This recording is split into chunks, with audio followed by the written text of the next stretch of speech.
I think should be the biggest part of acquiring or merging is going to be due diligence. So let's talk through what was most important to you. What boxes have to be checked for you to continue exploring an opportunity? For those of y'all that know me, like I'm not a details guy. 80% is good with me.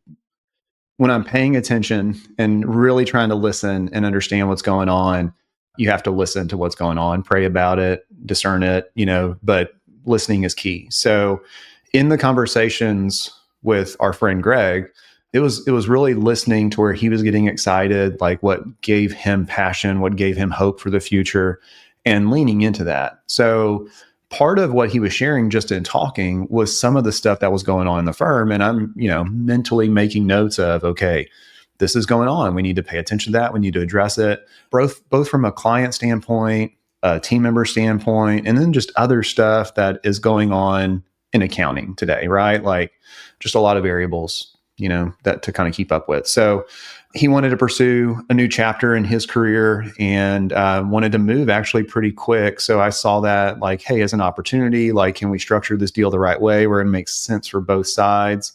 De-risk DBAs, really effort as much as possible because this isn't a completely new market. It's St. Louis. We are not living in St. Louis. So it's one of those where we, have goals to kind of reshape what that could look like and see, just some additional opportunities in that market. But as far as like a brick and mortar going into an office everyday firm, like that's just not DBA. So as part of due diligence, I needed to pay attention to what was so outside of like our culture and what we built here and pay attention to that. And is it big enough to concern ourselves with, or is it something that we can easily get over? Or is it something that we're gonna have to work on the other side of transaction to really improve? So yeah, like moving more to a remote first organization is not something that DBA is gonna budge on, right? And then the other thing is getting some clarity due diligence wise around like,